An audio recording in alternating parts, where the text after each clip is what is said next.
Specific, आगे देखते हैं कि भाई specific instructions appeared to have been given. Specific का मतलब है विशेष, इंस्ट्रक्शन का मतलब है निर्देश। ऐसा प्रतीत हुआ have to have been given कि भाई दिए गए थे, to have been given to the security forces कि भाई जो हमारे सुरक्षा बल थे, हमारी जो सुरक्षाएं सेनाएं थी, ऐसा प्रतीत हुआ, बाद में हमें ऐसा प्रतीत हुआ कि भाई जो हमारे सुरक्षा बल थे, जो हमारी सुरक्षा सेनाएं थी, उनको विशेष निर्देश दिए गए थे not to stop the kar sevaks कि कार सेवकों को न रोका जाए और हिंडर देयर प्लान। हिंडर का मतलब है रुकावट डालना, बाधा डालना, और हिंडर देयर प्लान कि भाई ऐसा बाद में हमें प्रतीत हुआ कि ऐसा लगता है कि भाई विशेष निर्देश दिए गए थे। किन लोगों को विशेष निर्देश दिए गए थे? हमारे जो सुरक्षा बल थे, उन सुरक्षा बलों को विशेष निर्देश दिए गए थे। क्या विशेष निर्देश दिए गए थे? कि कार सेवकों को न रोका जाए और कार सेवकों का जो प्लान है उस प्लान में रुकावट या बाधा न डाली जाए। हिंडर का मतलब है रुकावट डालना, बाधा डालना। अब आगे देखते हैं कि how else would one explain the events कि भाई ये जो घटनाएं हुई सारी की सारी, बाबरी मस्जिद का जो डेमोलिशन हुआ, ये जो सारी की सारी घटनाएं हुई, इसे कोई व्यक्ति किस तरह से एक्सप्लेन करेगा, है ना? How else would one explain the events. जब हमने क्या देखा उस स्थान पर? When the crowd went into a frenzy कि भाई जो पूरी की पूरी भीड़ थी वह उन्माद में आ गई। फ्रेंजी का मतलब है एकदम पागलपन छा जाना, उन्माद आ जाना। कोई व्यक्ति कैसे समझाएगा इन सारी चीज़ों को, कैसे एक्सप्लेन करेगा? How else would one explain the events कि इन घटनाओं को कोई कैसे एक्सप्लेन करेगा? कि भीड़ का पागल हो जाना, भीड़ का बिल्कुल अनियंत्रित हो जाना। अब देखो कौन कौन सी बातें, इन बातों को अगर कोई एक्सप्लेन करना चाहे तो कैसे एक्सप्लेन करेगा? क्या आप कह सकते हो कि भाई इन बातों को क्या आप एक्सप्लेन कर सकते हो कि ये जो है प्लान्ड नहीं था? कौन कौन सी बातें हैं जिनको एक्सप्लेन नहीं किया जा सकता? When the crowd went to a frenzy कि भाई जब भीड़ पे एक पागलपन छा गया। Goaded on by provocative speeches. देखो प्रोवोकेटिव स्पीच, स्पीच का मतलब हो गया भाषण। प्रोवोकेटिव स्पीच का मतलब होता है ऐसा भाषण जो किसी को उकसाने के लिए दिया जाता है ना। प्रोवोकेटिव मतलब उकसाना किसी को। गॉड ऑन, गॉड ऑन का मतलब भी यही होता है। ये जो शब्द आया ना गॉड ऑन, है ना, इस गॉड ऑन शब्द का मतलब होता है कि भाई जब आप किसी को प्रोत्साहित करते हो, किसी को गुस्सा दिलाकर, है ना, किसी को गुस्सा दिलाकर जब आप प्रोत्साहित करने की कोशिश करते हो ना, कुछ करवाने के लिए, आपको किसी से कुछ काम करवाना है तो आप उसे गुस्सा दिलाकर प्रोत्साहित करते हो, है ना, आप उसे उकसाते हो, है ना। जब ऐसे भाषण दिए गए किन के द्वारा? By the dignitaries. डिग्निटरीज का मतलब है यहाँ पे प्रतिष्ठित व्यक्ति, कि प्रतिष्ठित व्यक्तियों के द्वारा लोगों को जो है बाबरी मस्जिद को गिराने के लिए उकसाया गया। एंड वांडाल्स, वांडाल्स का मतलब है प्रॉपर्टी को विनाश करने वाले लोग। And vandals went up, went up का मतलब है वे ऊपर चले गए कि भाई ये जो गुंबद था ना, बाबरी मस्जिद का जो गुंबद था, है ना, ये गुंबद का मतलब है ये जो ऐसी संरचना होती है ना, इसको कहा जाता है गुंबद, इसे कहा जाता है डोम। एंड वांडाल्स कि भाई ये जो प्रॉपर्टी को विनाश करने वाले लोग थे, ये जो कार सेवक थे, ये ऊपर चढ़ गए बाबरी मस्जिद के ढांचे के ऊपर। वेंट अप द डोम, ये डोम का मतलब है गुंबद, वे गुंबद के ऊपर चढ़ गए, है ना। इन बातों को आप कैसे समझाओगे, कैसे एक्सप्लेन करोगे आप इन्हें? कैसे कह सकते हो कि यार ये कॉन्स्पिरेसी नहीं थी? The accused would have the court believe. अब देखो इन बातों के होते हुए भी कि ये जो आरोपी थे ये कोर्ट से क्या चाहते थे? ये चाहते थे कि कोर्ट ये विश्वास करेगा, कोर्ट ये मानेगा। The accused would have the court believe कि भाई कोर्ट ये मानेगा that they were actually trying to restrain the mob कि भाई वे वास्तव में जो है कोशिश कर रहे थे, रेस्ट्रेन का मतलब है नियंत्रित करने की कोशिश कर रहे थे। किसको? भीड़ की। देखो अक्यूज्ड जो है उनका क्या कहना है, जो आरोपी है उन लोगों का कहना है कि भाई हम तो ये जो भीड़ अनियंत्रित हो गई थी, इस भीड़ को कंट्रोल करने की कोशिश कर रहे थे, है ना। तो कोई इस एक्सप्लेनेशन को, कोई इस व्याख्या को कैसे मानेगा? ये एडिटोरियल कहना चाहता है। क्या इस व्याख्या पर विश्वास किया जा सकता है कि भाई भीड़ पागल हो गई, उनको भीड़ को जो है एक तरीके से भाषण देके भीड़ को उकसाया गया, है ना, कुछ उनके लोगों के द्वारा? इसके अलावा ये जो तोड़फोड़ करने वाले लोग थे ये गुंबद के ऊपर चढ़ गए, है ना।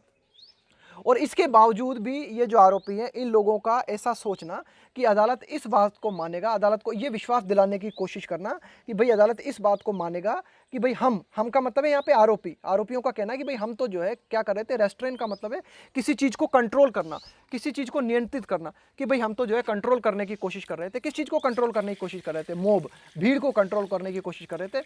एंड प्रिवेंट द डेमोलिशन, और हम जो है ये जो डेमोलिशन है बाबरी मस्जिद का, ये जो बाबरी मस्जिद का गिराया जाना है, इसको प्रिवेंट करना चाह रहे थे ना, इसको रोकना चाह रहे थे। तो कोई कैसे विश्वास करेगा इस चीज़ पे, है ना? क्या कोई इस बात को मान सकता है? ये एडिटोरियल कहना चाह रहा है और आश्चर्य व्यक्त करता है यहाँ पे ना। तो ये जो अक्यूज है ना, इन लोगों का कहना है कि भाई हम तो जो है डेमोलिशन को रोकना चाहते थे, हम तो भीड़ को नियंत्रित करना चाहते थे। और दूसरी ओर हमें क्या देखने को मिलता है, हमें जो नज़ारा देखने को मिलता है, नज़ारा हमें ये देखने को मिलता है कि इन लोगों के द्वारा जो है स्पीच दी जा रही है, लोगों को उकसाया जा रहा है, भीड़ जो है पागल हो चुकी है और भीड़ जो है गुंबद पे चढ़ चुकी है, भीड़ जो है गुंबद को तहस नहस कर रही है और ये लोग कह रहे हैं कि भाई हम जो है उसको गुंबद को बचाना चाह रहे थे, हम जो है उस स्ट्रक्चर को बचाना चाह रहे थे। तो क्या इसको माना जाएगा? कैसे आप इसको व्याख्या करोगे, कैसे आप इसे मानोगे? आगे देखते हैं। The possibility of tempered audio and video evidence or even disavowals on record would not undo the cumulative effect of the logistical and financial preparation besides the communal mobilization। अब देखो क्या हुआ कि ये जो अभियुक्त थे ना, इन अभियुक्तों का क्या कहना है कि भाई जैसे कुछ सबूत आए सामने ना, कुछ सबूत सामने आए तो उन सबूतों में क्या कहा गया, उन सबूतों में कहा गया कि भाई ये देखो ये भाषण है, इस भाषण में जो है फला व्यक्ति की आवाज़ है, देखो फला व्यक्ति जो है उकसाने की कोशिश कर रहा है लोगों को, है ना। तो देखो द पॉसिबिलिटी, ठीक है, इस बात की संभावना बनती है, द पॉसिबिलिटी ऑफ टेम्पर्ड का मतलब होता है किसी चीज़ के साथ छेड़छाड़ करना, है ना, किसी चीज़ के साथ छेड़छाड़ करना। ऑडियो एंड वीडियो एविडेंस, कि भाई जो ऑडियो एविडेंस है हमारे पास, है ना, जो वीडियो एविडेंस का मतलब है प्रमाण, कि भाई जो हमारे पास ऑडियो एविडेंस है, जो वीडियो एविडेंस है, इनके साथ जो है छेड़छाड़ हुई, ठीक है, इस बात की संभावना बनती हो सकता है कि भाई जो एविडेंस है उसके साथ छेड़छाड़ हुई हो। और इवन डिसअवावल का मतलब होता है कि कहना, क्या कहना, मतलब आप जो है किसी बात की जिम्मेदारी लेने से जब आप इनकार कर देते हो ना, जब आप ये कहते हो कि हमें इस चीज़ के बारे में कुछ नहीं पता, जब आप कहते हो कि भाई हमारा इस चीज़ से कोई कनेक्शन नहीं है, हमारी इस चीज़ के प्रति कोई जिम्मेदारी नहीं है। और इवन डिसअवॉल्स ऑन रिकॉर्ड, यहाँ पे ऑन रिकॉर्ड का मतलब है कि भाई ऑन रिकॉर्ड का यहाँ पे मतलब है कि भाई जो आपके द्वारा जो पब्लिक स्टेटमेंट दिए गए थे, है ना, कि भाई आपके द्वारा ऑन रिकॉर्ड का मतलब है, यहाँ पे ऑन रिकॉर्ड का मतलब है कि भाई जो स्टेटमेंट पब्लिकली दिए गए थे, है ना, जिन स्टेटमेंट को जो है आपने making an official public statement, है ना, कि भाई आधिकारिक रूप से जो पब्लिक स्टेटमेंट दिए गए थे उन पब्लिक स्टेटमेंट्स के बारे में मना कर देना, उनकी जिम्मेदारी लेने से मना कर देना, है ना। डिसऑल on record would not undo, undo का मतलब है किए को अनकिया करना, इसके माध्यम से अनकिया नहीं हो जाएगा। क्या अनकिया नहीं हो जाएगा? वुड नॉट अंडू, है ना। द क्यूमुलेटिव इफेक्ट, क्यूमुलेटिव का मतलब होता है बढ़ता हुआ, क्यूमुलेटिव इफेक्ट का मतलब है बढ़ता हुआ प्रभाव of the logistical and financial preparation, of the logistical and financial preparation. Logistical का मतलब हुआ एक तरीके से आप कह सकते हो कि भाई लॉजिस्टिकल का मतलब आप कह सकते हो कि भाई जैसे आप क्या करते हो, कोई ऑर्गेनाइजेशन है ना, उस ऑर्गेनाइजेशन की जो गतिविधि है उसको किस तरह से अंजाम देना है, उसको कहा जाता है पूरा की पूरा लॉजिस्टिकल, है ना। रिलेटिंग टू द, एक तरह से आप कह सकते हो कि किसी भी कोई भी जो आप कॉम्प्लिकेटेड एक्टिविटी है उस एक्टिविटी को आप अंजाम देना चाहते हो, है ना, कोई भी कॉम्प्लिकेटेड एक्टिविटी है उसको आप अंजाम देना चाहते हो तो उसके लिए जो प्लान वगैरह बनाते हो ना आप, ये सब लॉजिस्टिक के अंतर्गत आते हैं। Logistical and financial preparation, financial मतलब पैसे से संबंधित, वित्त से संबंधित प्रिपरेशन। तो एक तरीके से आप कह सकते हो कि बढ़ता हुआ प्रभाव, क्यूमुलेटिव इफेक्ट का मतलब है बढ़ता हुआ प्रभाव, कि भाई किस तरह से आपने ये जो एक तरीके से आप कह सकते हो कि ये जो आपका लॉजिस्टिक्स था, है ना, लॉजिस्टिक्स का मतलब है कि भाई ये जो आप अपने ऑपरेशन को जो अंजाम देना चाहते थे, उसकी जो प्लानिंग बना रहे थे, उसके लिए जो आप पैसा जुटा रहे थे, ये जो सारी की सारी प्लानिंग बना रहे थे ना, इस बात को नकारा नहीं जा सकता, इसको अंडू नहीं किया जा सकता। ठीक है, इस बात की संभावना बनती है कि आप ये कह सकते हो कि भाई जो ऑडियो एविडेंस है उनके साथ छेड़छाड़ हुई, जो वीडियो एविडेंस है उनके साथ छेड़छाड़ हुई। आप जो है इनकार कर सकते हो, किस चीज़ से इनकार कर सकते हो कि जो पब्लिकली स्टेटमेंट आपके द्वारा दिए गए थे उन स्टेटमेंट्स को आप नकार सकते हो, लेकिन इन बात को आप जो है आप इन बात को जो है अनकिया नहीं कर सकते। किस बात को अनकिया नहीं कर सकते? कि जो प्लान बनाया गया था ना पूरा की पूरा, एक तरीके से जिस लॉजिस्टिकल वे में, है ना, कि जो फाइनेंशियल प्रिपरेशन की गई थी, लोगों के हाथों में कुदाले थी, फावड़े थे, रस्सियाँ थी, तो ये सारी की सारी जो प्रिपरेशन थी ना, इसे अनकिया नहीं किया जा सकता। इसे आप कैसे इनकार करोगे? बिसाइड्स, इसके अलावा द कम्युनल मोबिलाइजेशन, इसे आप किस तरह से झुटलाओगे? कम्युनल मोबिलाइजेशन, मोबिलाइजेशन का मतलब हुआ लोगों का जमावड़ा, लोगों को इकट्ठा करना, है ना। कम्युनल, है ना, कम्युनल मतलब सांप्रदायिक, कि भाई एक सांप्रदायिक रूप से आपने लोगों को इकट्ठा किया था। जो भीड़ बाबरी मस्जिद को गिराने के लिए इकट्ठी की गई थी वह एक पर्टिकुलर धर्म विशेष की थी, यानी कि एक धर्म को, एक कम्युनल को, एक संप्रदाय को आपने जो है मोबिलाइज किया था। इस बात को आप कैसे इनकार करोगे? मिस्टर आडवाणी, अब देखो मिस्टर आडवाणी के बारे में कॉमा से कॉमा लगा के जो है एडिशनल जानकारी दी गई। अब आते हैं सीधे यहाँ पर, mister Advani now says, mister Advani अब कहते हैं, क्या कहते हैं, द ऑन मास, ये लिखा हुआ ना ऑन मास है ना, इसका मतलब है ऑन मास है ना, इसका मतलब क्या होता है, ऑन मास का मतलब होता है in a group all together, en masse का मतलब होता है in a group all together, एक साथ, एक्विटल कि भाई एक साथ जो सारे के सारे लोगों को निर्दोष ठहराया गया है, एक साथ सारे के सारे लोगों का निर्दोष ठहराने का जो फैसला आया है, इसके बारे में मिस्टर आडवाणी का कहना है कि ये जो फैसला है is a vindication of the movement, ये मूवमेंट को उचित ठहराता है। विंडिकेशन का मतलब होता है सही ठहराना, आपने कोई कदम उठाया था उस कदम को उचित ठहराना, उस है ना, तो विंडिकेशन का मतलब होता है इस बात को प्रमाणित करना, किसी बात को उचित ठहराना है ना, तो विंडिकेशन का मतलब ध्यान में रखना, विंडिकेशन का मतलब होता है किसी बात को सही ठहराना, कि भाई हमने जो किया था वो सही था, है ना, तो उसको बोलता है कि भाई जो है ये ऑफ द मूवमेंट। अब देखो मिस्टर आडवाणी के लिए देखते हैं क्या एडिशनल जानकारी दी गई है।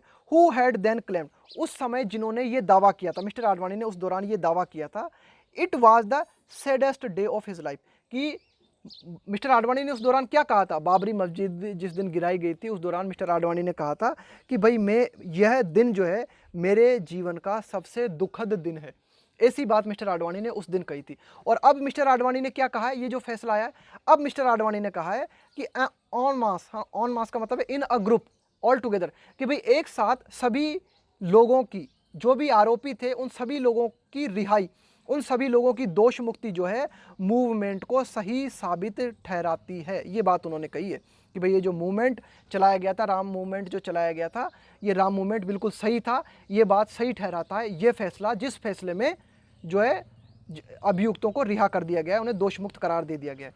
आगे देखते हैं, दिस इंडिकेट्स, तो ये जो बात है ना, कि भाई ये जो एक तरीके से आप कह सकते हो कि दिस इंडिकेट्स, कि भाई ये जो एक तरीके से this indicates that the objective of the mobilisation, कि लाल कृष्ण आडवाणी का जो लाल कृष्ण आडवाणी का ये जो स्टेटमेंट अभी हाल ही में आया, ये क्या दिखाता है, this indicate that the objective का मतलब है कि भाई आपका उद्देश्य, आपका, आप कह सकते हो ऑब्जेक्टिव का मतलब है कि आपका goal, that the objective of the mobilisation, mobilisation का मतलब है एकत्रीकरण, कि भाई जो लोगों को एकत्रित करने का जो उद्देश्य था, जो ऑब्जेक्टिव था, एग्जाम्प्लीफाइड बाय हिज रथ यात्रा, एग्जाम्प्लीफाइड का मतलब होता है और ज़्यादा विस्तार देना किसी चीज़ को, है ना, उदाहरण के माध्यम से और ज़्यादा स्पष्ट करना, एग्जाम्प्लीफाइड बाय हिज रथ यात्रा, कि भाई जो लाल कृष्ण ये जो एक तरीके से लाल कृष्ण आडवाणी है, इन्होंने जो अपनी रथ यात्रा निकाली थी उसको विस्तार दिया था अपने मूवमेंट को, और लोगों को जो एकत्रित किया गया था, इसका उद्देश्य जो था वो क्या था, was always to alter, alter का मतलब होता है परिवर्तित करना, वाज ऑल्टर का मतलब है परिवर्तित करना, द स्टेटस को,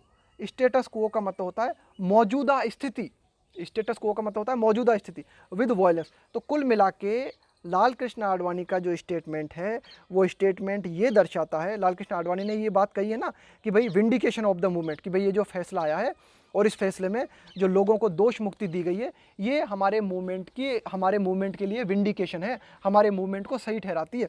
तो एक तरीके से ये क्या दिखाता है, ये दर्शाता है कि भाई जो भीड़ एकत्रित की गई थी, जो मोबिलाइजेशन किया गया था लोगों का, उसका उद्देश्य जो था वो क्या था, उसका उद्देश्य था मौजूदा हालातों को हिंसा के माध्यम से परिवर्तित करना, मौजूदा हालातों को, स्टेटस को जो था उसे हिंसा के माध्यम से ऑल्टर करना, परिवर्तित करना, है ना, जो कि उनकी रथ यात्रा के द्वारा हमें इसका एक तरीके से विस्तार हमें देखने को मिला। आगे देखते हैं,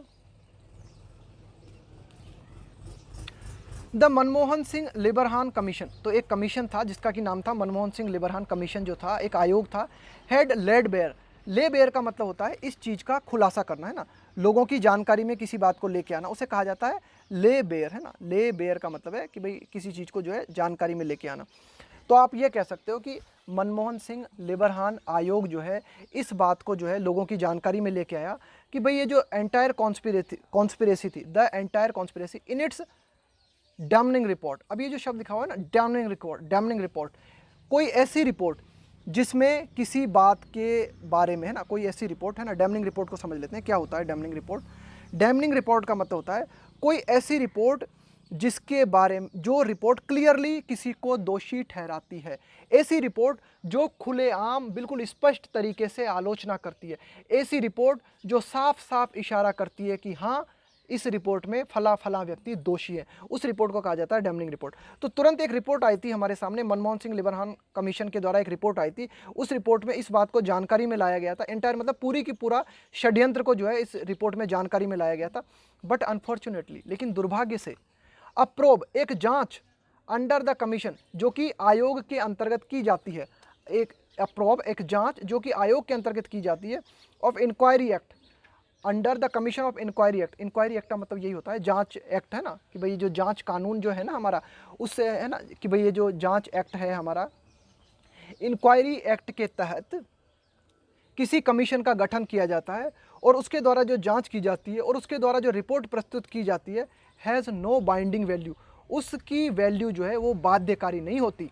बाइंडिंग वैल्यू का मतलब है बाध्यकारी होना, यानी कि कोर्ट जो है ना उसको सबूत के तौर पे पूरी तरीके से नहीं ले सकता, है ना। ठीक है, आपने दे दी, अब इस रिपोर्ट को जो है आप आधार बना सकते हो और इसके बाद में आपको और पुख्ता सबूत प्रस्तुत करने पड़ेंगे कि ये जो रिपोर्ट होती है इसके द्वारा जो कहा जाता है ये कोई बाध्यकारी नहीं होता, हैज़ नो बाइंडिंग वैल्यू। आगे देखते हैं, वेयर एज, जबकि whereas the evidence adduced at the trial alone matters. Adduced का मतलब है यहाँ पे प्रस्तुत किए जाते हैं, है ना। वेयर एज द एविडेंस, हालांकि लेकिन जो साक्ष्य जिनको कि आप क्या करते हो, एक सबूत के तौर पे पेश करते हो ट्रायल सुनवाई के दौरान, ट्रायल का मतलब है सुनवाई, अलोन एकमात्र, मैटर्स मतलब मैटर्स का मतलब है हाँ भाई इनका अस्तित्व है ना, बोलते हैं ना कि इट मैटर्स, अरे यार ये तो बात जो ये महत्व रखती है अपना, है ना। तो एडिटोरियल कहना चाहता है कि भाई कमीशन के द्वारा जो रिपोर्ट प्रस्तुत की जाती है वो भले ही जो है एक तरीके से काफ़ी हद तक सही हो सकती है, लेकिन वह बाध्यकारी नहीं होती, है ना, वह बाध्यकारी नहीं होती कि भाई आप जो है उसी को सबूत के तौर पर मान लो। Whereas the evidence adduced at the trial alone matters, कि भाई सुनवाई के दौरान जो साक्ष्य प्रस्तुत किए जाते हैं सिर्फ वे साक्ष्य ही महत्व रखते हैं, ये एडिटोरियल बात करना चाहता है। आगे देखते हैं, इट इज़ ऑफ कोर्स, है ना, इट इज़ ऑफ कोर्स, आगे देखते हैं क्या एडिटोरियल बात करना चाह रहा है कि it is of course the responsibility of the CBI, कि अब निश्चित रूप से स्वाभाविक रूप से हम ये कह सकते हैं कि भाई ये CBI की जिम्मेदारी है टू प्रूव, कि CBI इस बात को प्रूव करे, किस बात को प्रूव करे, द एलिमेंट ऑफ कॉन्स्पिरेसी, कि ये जो कॉन्स्पिरेसी हुई, ये जो षड्यंत्र हुआ, इसके जो एलिमेंट थे, इसके जो घटक थे, उनको प्रूव करना CBI का काम है।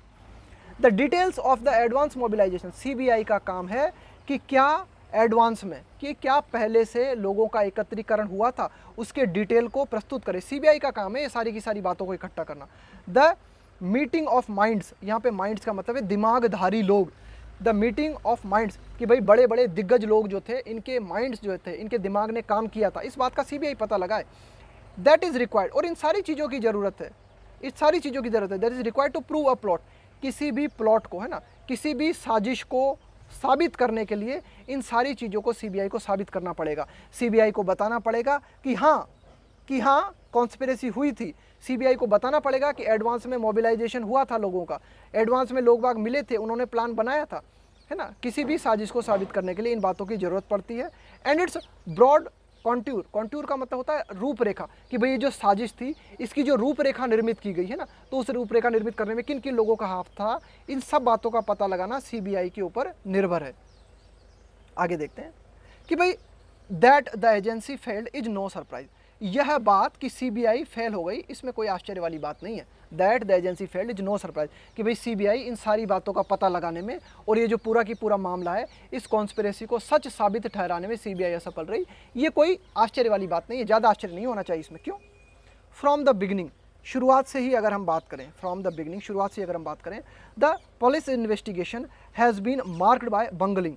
देखो बंगल का मतलब होता है ना, किसी भी चीज़ को अकुशल तरीके से हैंडल करना। बंगल का मतलब होता है कि भाई जैसे कोई एक्टिविटी आपके हाथ में है, उस एक्टिविटी को अगर आप अकुशल तरीके से हैंडल करते हो आप, तो इसका मतलब है आप बंगल करने की कोशिश कर रहे हो। तो फ्रॉम द बिगिनिंग, शुरुआत से हम ये कह सकते हैं कि when the police investigation has been marked by, marked का मतलब है चिन्हित होना, कि भाई हमने देखा कि जो पुलिस की जो इन्वेस्टिगेशन चल रही थी इस केस में पुलिस की जो इन्वेस्टिगेशन चल रही थी वह अकुशल तरीके से चल रही थी। क्यों? When the main events were covered by 2 FIRs, कि जो मुख्य घटना हुई, ये जो बाबरी मस्जिद का डेमोलिशन हुआ, कि ये जो मुख्य घटना हुई इस घटना को कवर किया गया 2 FIR के माध्यम से, है ना। 2 FIR जो है इस घटना में लिखी गई। The UP government initially failed, initially मतलब है प्रारंभिक रूप से, है ना, असफल हो जाना। टू नोटिफाई का मतलब है सूचित करना, both of them while designating courts for trial. Designating का मतलब है नामित करना, सौंपना, कोर्ट्स फॉर ट्रायल, कि भाई ट्रायल का मतलब है सुनवाई, कि भाई जब यूपी गवर्नमेंट इस डेमोलिशन केस की सुनवाई के लिए अदालतों को निश्चित कर रही थी कि भाई किन किन अदालतों में इन मामलों को देखा जाएगा, तो जब अदालतों को डेजिग्नेट किया जा रहा था कि हाँ भाई ये अदालत इस मामले को देखेगी, तो उस अदालत को यूपी गवर्नमेंट के द्वारा इन 2 एफआईआर के बारे में सूचित नहीं किया गया। ध्यान देना, the UP government initially failed, कि भाई यूपी की सरकार जो है प्रारंभ में फेल रही है ना, प्रारंभ में यूपी की गवर्नमेंट ऐसा नहीं कर पाई, नोटिफाई नहीं कर पाई, सूचित नहीं कर पाई। बोथ ऑफ देम, इन दोनों एफआईआर के बारे में यूपी गवर्नमेंट ने उन अदालतों को जानकारी नहीं दी जिन अदालतों में इन केसों को दिया गया, है ना। आगे देखते हैं, the Allahabad high court quashed, quashed का मतलब होता है खारिज कर देना, है ना। The Allahabad high court quashed the flood notification, the Allahabad high court quashed the flood, flood का मतलब है जिसमें खामी होती है, जिसमें दोष होता है, उसे कहा जाता है फ्लड। नोटिफिकेशन, नोटिफिकेशन का मतलब है कि भाई यूपी गवर्नमेंट के द्वारा अदालत को इस केस के बारे में जो सूचनाएं दी गई थी, उन सूचनाओं में एफआईआर की जानकारी नहीं दी गई थी। तो इलाहाबाद हाई कोर्ट ने क्या किया, इस चीज़ को खारिज कर दिया कि भाई ये जो एक तरीके से यूपी गवर्नमेंट के द्वारा जो अपना पक्ष अदालत में रखा गया ना, उस पक्ष को इलाहाबाद हाई कोर्ट ने खारिज कर दिया। इलाहाबाद हाई कोर्ट ने कहा कि भाई आपने पूरी जानकारी नहीं दी, इन एफआईआर के बारे में भी तो बताओ, आप पूरी जानकारी दो ना। तो एक तरीके से पूरे के पूरे मामले को इलाहाबाद हाई कोर्ट ने जो एक तरीके से खारिज कर दिया।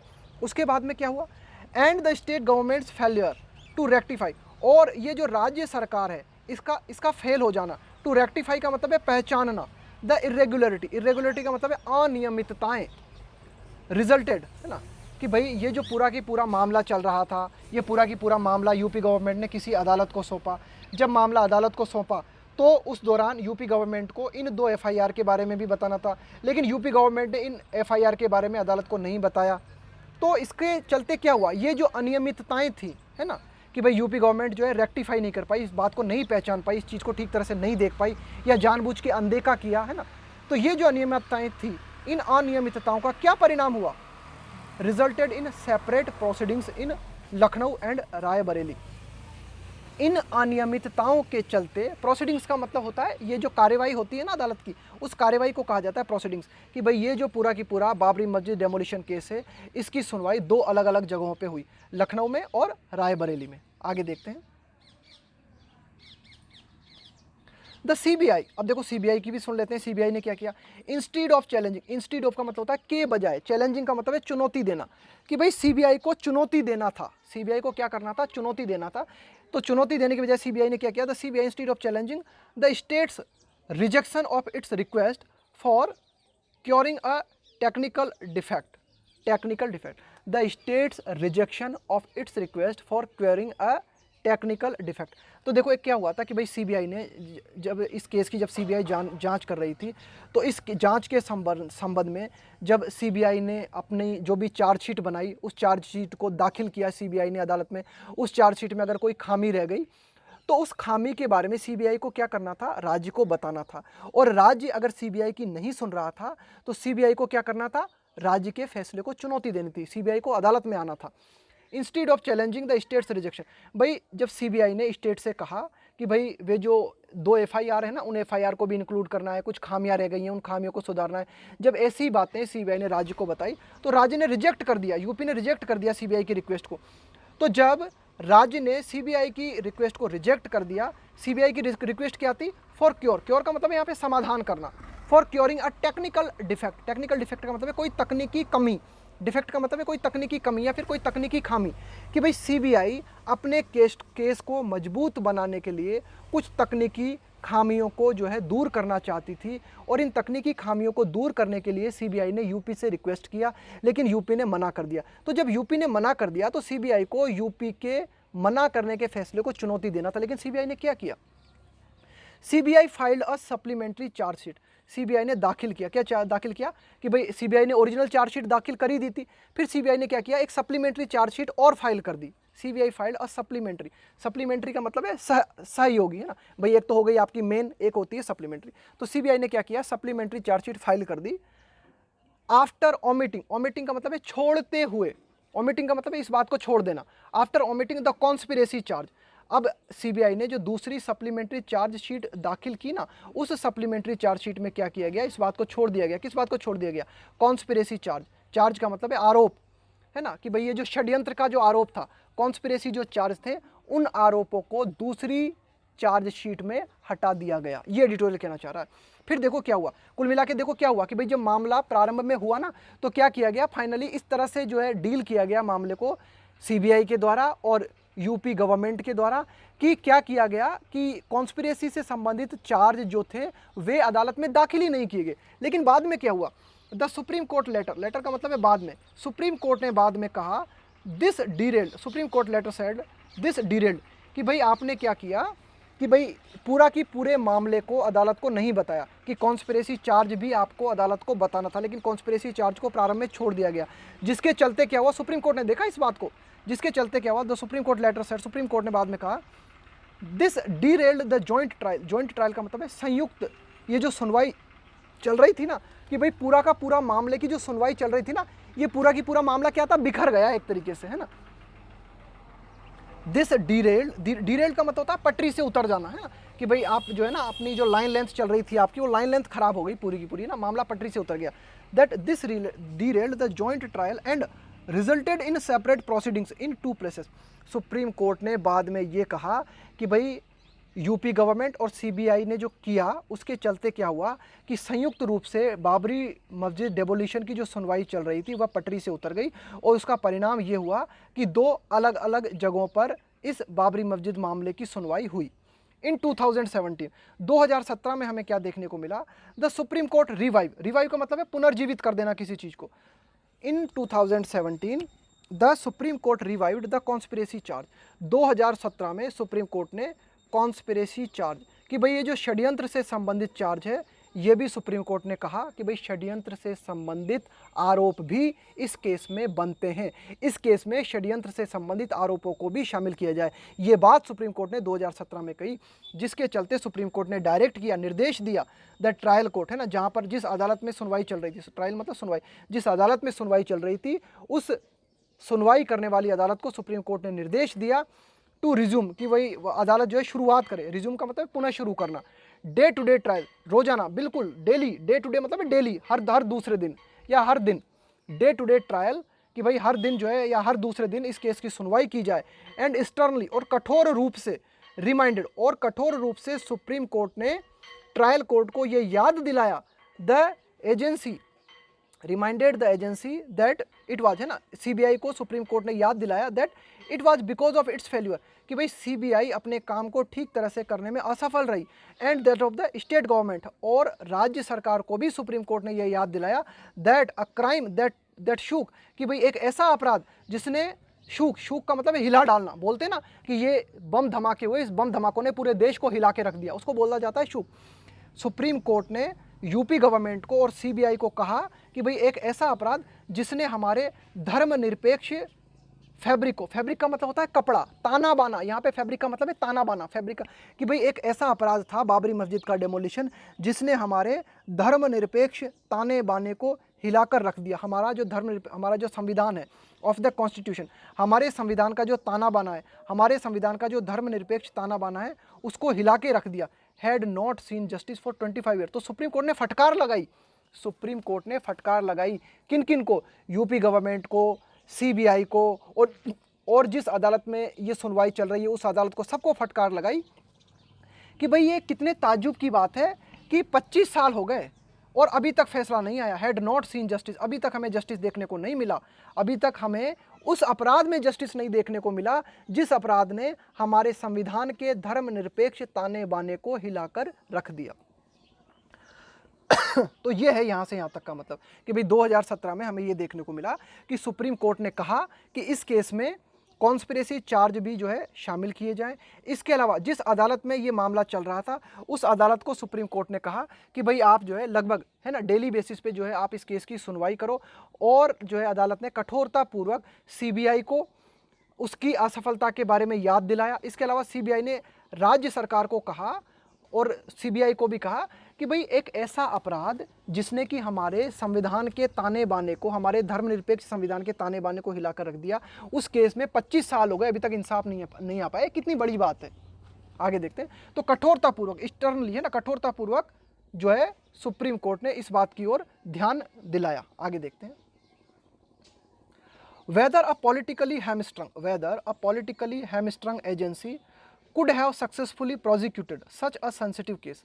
अब देखो यहाँ पे क्या लिखा हुआ है ना, देखो हैमस्ट्रिंग का मतलब है कंट्रोल्ड, है ना, राजनीतिक रूप से नियंत्रण में होना।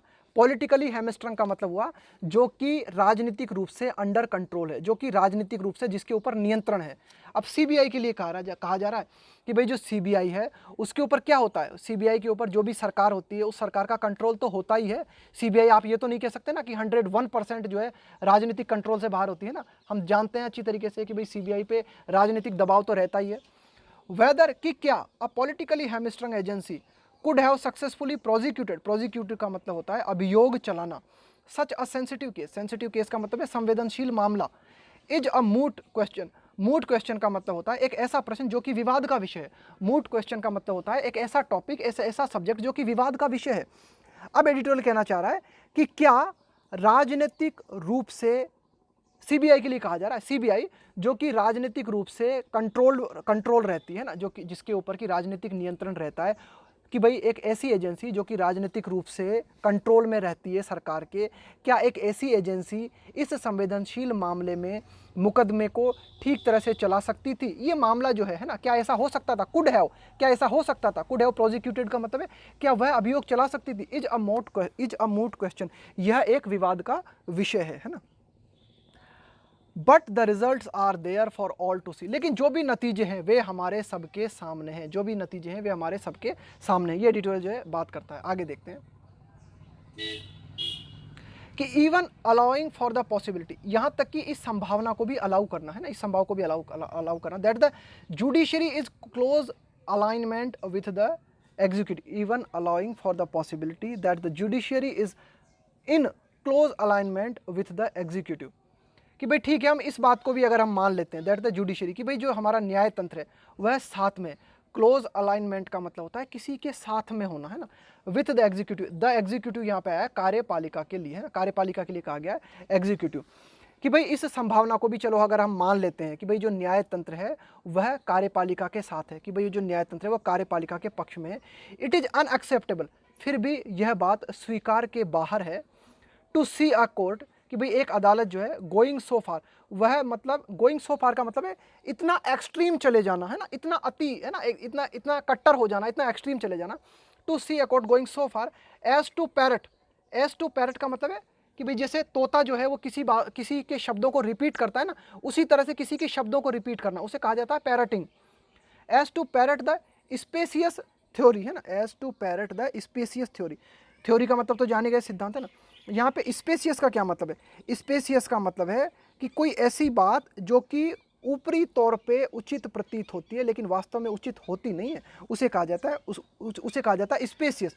कोई ऐसी बात जो कि राइट लगती है, जो कि उचित लगती है लेकिन वास्तव में गलत होती है, उसे कहा जाता है स्पेसियस थ्योरी। एडिटोरियल कहता है कि ठीक है, इस संभावना को भी हम मान लेते हैं, इस संभावना को भी हम मान लेते हैं कि न्याय तंत्र जो है वह काफ़ी हद तक कार्यपालिका के साथ मिला हुआ है, चलो हम इस संभावना को भी मान लेते हैं ना।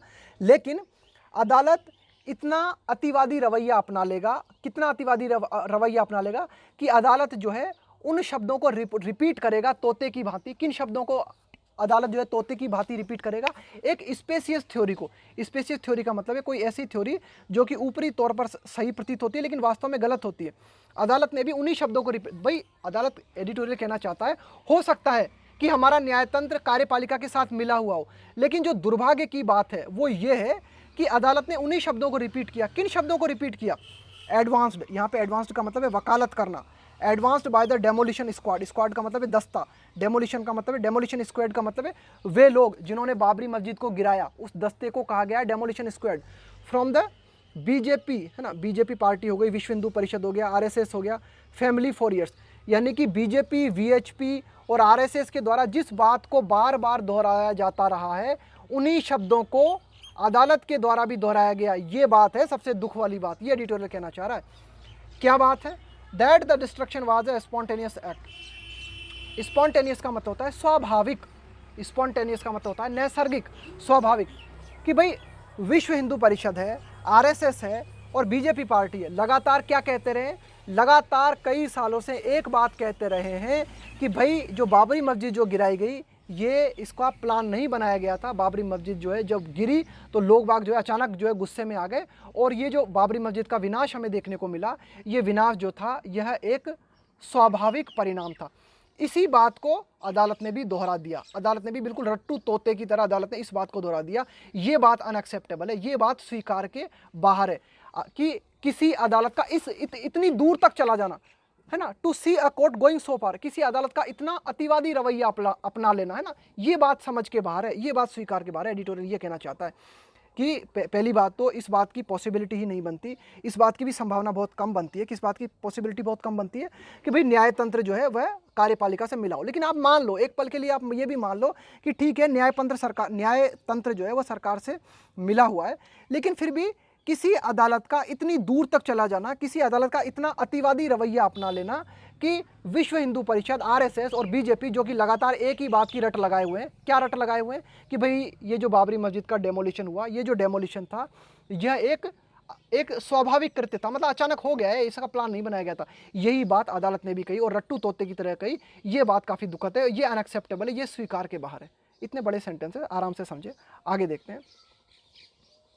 All those who went through that disgraceful phase in India's political history, all those यानी कि वे सारे के सारे व्यक्ति जिन्होंने इस डिस्ग्रेसफुल का मतलब है कोई ऐसी बात जो कि मतलब बेहद ही शर्मनाक हो, है ना, जो बेहद ही अपमानपूर्ण हो, बेहद ही शर्मनाक हो, है ना, उसको बोला जाता है disgraceful. All those who went through that disgraceful face का मतलब है अवधि, है ना, उस समय का दौर, है ना, यानी कि वे व्यक्ति जिन्होंने उस दौर को देखा, है ना, इस क्या कह सकते हो, इस शर्मपूर्ण, इस शर्मनाक दौर को जिन लोगों ने भी देखा in India's political history, Bharat के राजनीतिक इतिहास में, नो, वे लोग इस बात को जानते हैं that the demolition was only the culmination.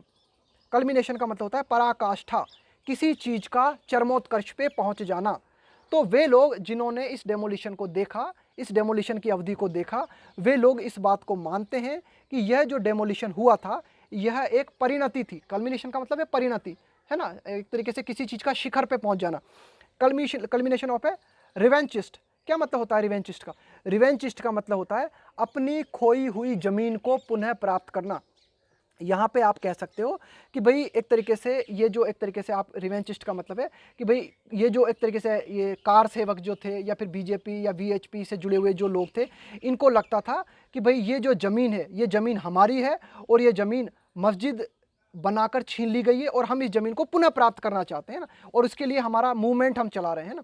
तो एक जो मूवमेंट चल रहा था, रिवेंचिस्ट मूवमेंट का मतलब है एक ऐसा मूवमेंट जो आप अपने खोए हुए अधिकार के लिए या आपने जो ज़मीन खो दी है उस खोई हुई ज़मीन को प्राप्त करने के लिए जो आंदोलन आप चलाते हो उसे रिवेंचिस्ट मूवमेंट कहा जाता है। एक तरीके से यहाँ आप समझ सकते हो कि भाई एक तरीके से ये जो कार सेवक थे, विश्व हिंदू परिषद और ये बीजेपी पार्टी से जुड़े हुए लोग थे, इनको लगता था कि ये हमारी ज़मीन है, बाबरी मस्जिद का स्थान हमारा है और इसे मस्जिद के माध्यम से हमसे छीन लिया गया और हम इसे वापस लेना चाहते हैं। तो ये जो मूवमेंट चल रहा था, इस मूवमेंट की समाप्ति हमें बाबरी मस्जिद के डेमोलिशन में 6 दिसंबर 1992 को देखने को मिली। ये एडिटोरियल कहना चाहता है।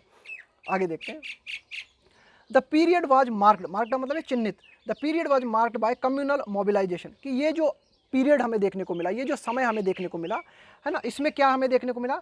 सांप्रदायिक मोबिलाइजेशन हमें देखने को मिला। मोबिलाइजेशन का मतलब है लोगों का भीड़ के रूप में इकट्ठा होना, है ना, कि भाई लोग जो है एक पर्टिकुलर संप्रदाय के लोग वहाँ पर जो है इकट्ठे हुए। होल्डिंग का मतलब है एकत्रित करते हुए, होल्डिंग ऑफ प्रोसेशंस का मतलब है जुलूस। टू गैदर का मतलब है इकट्ठा करने के लिए, टू गैदर का मतलब है इकट्ठा करने के लिए। टू गैदर ब्रिक्स का मतलब है ईंटें, meant for constructing a temple. तो एडिटोरियल क्या कहना चाह रहा है? The period was marked by communal mobilisation, कि भाई वह जो दौर था उस दौर में सांप्रदायिक रूप से लोग जो है एकत्रित हुए। इसके अलावा उन्होंने जो है जुलूस एकत्रित किए गए, है ना, जुलूसों का एकत्रित किया जाना। Holding of profession, to gather bricks, है ना, जुलूसों का एकत्रित किया जाना ताकि ईंटें इकट्ठी की जा सके। किस मतलब के लिए? मींट का मतलब है किस उद्देश्य के लिए? फॉर कंस्ट्रक्टिंग ए टेम्पल, एक टेम्पल निर्मित करने के लिए। एंड एन अटेम्प्ट, और एक प्रयास, टू स्टॉर्म द साइट, कि भाई वो जो जगह है बाबरी मस्जिद वाली जो जगह है ना, उस जगह पर तूफान मचा देने के लिए ईंटें इकट्ठी की गई। क्या था ईंटें इकट्ठी करने का प्रयोजन? ईंटें इकट्ठी करने का प्रयोजन था राम मंदिर को निर्मित करना और ये जो बाबरी मस्जिद वाली जगह है उस जगह पर बिल्कुल तूफान मचा के रख देना, है ना, इन 1990 के दौरान। विच एंडेड इन ब्लड शेड, जिसका परिणाम क्या हुआ? इसका परिणाम हुआ रक्तपात।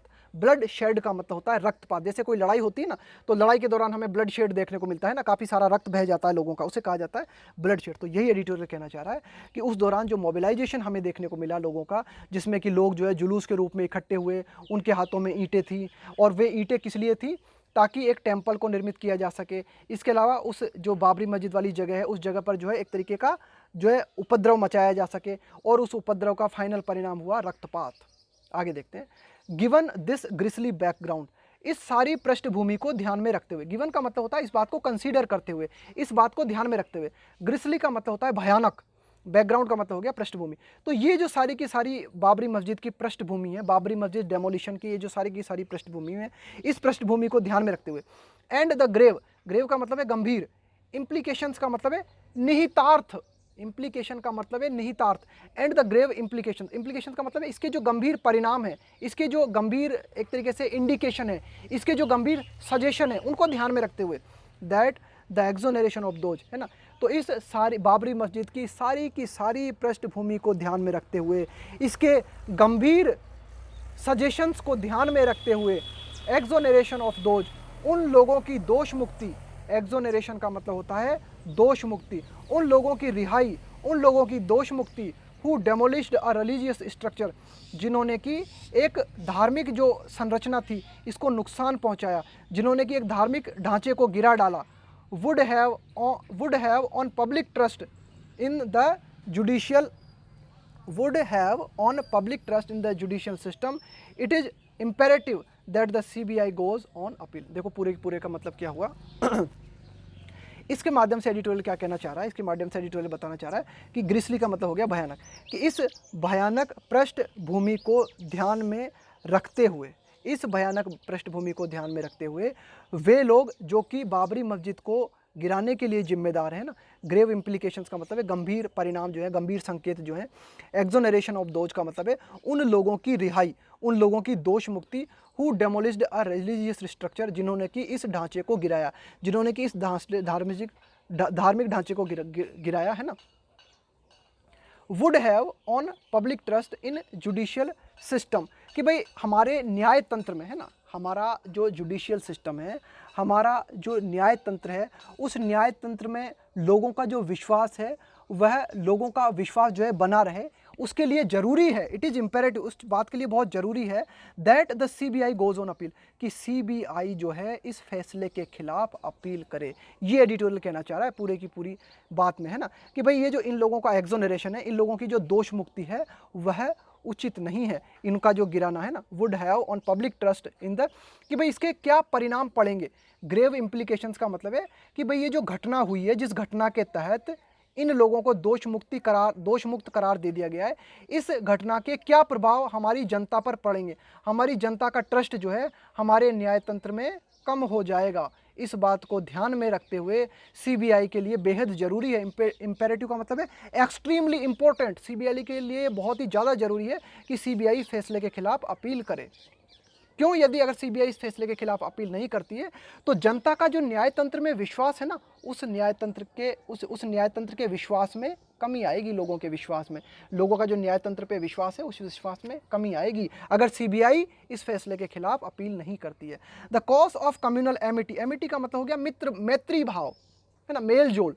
The cause of communal Amity can not afford successive judicial setbacks, कि एक के बाद एक, सक्सेसिव का मतलब है लगातार, जुडिशियल सेटबैक का मतलब हो गया हमारे न्याय तंत्र की विफलता, हमारे न्याय तंत्र को झटका, हमारे न्याय तंत्र की पराजय, टू बोथ सेक्युलर वैल्यूज़ का मतलब हो गया हमारे धर्मनिरपेक्ष मूल्य, and the rule of law मतलब हो गया हमारा कानून, कि हमारा जो न्याय तंत्र है वह पराजय बर्दाश्त नहीं कर सकता, कि कानून की पराजय, हमारे धर्मनिरपेक्ष मूल्य जो हैं उनकी पराजय को हमारा न्याय तंत्र अफोर्ड नहीं कर सकता, है ना। तो ये एडिटोरियल कहना चाहता है कि अगर हम चाहते हैं कि मैत्री भाव बना रहे, the cause of communal amenity, है ना, कैन नॉट अफोर्ड, है ना, कि भाई भाई हमारा कारण हमारी अगर हम कहें कि जो मैत्री भाव बना हुआ है भारत में मैत्री भाव बना हुआ है, मेल जोल बना हुआ है, तो वो किस आधार पे बना हुआ है? वो बना हुआ है कि भारत में कानून का शासन कायम है, भारत में सेक्युलर वैल्यूज़, भारत में धर्मनिरपेक्ष मूल्य कायम है।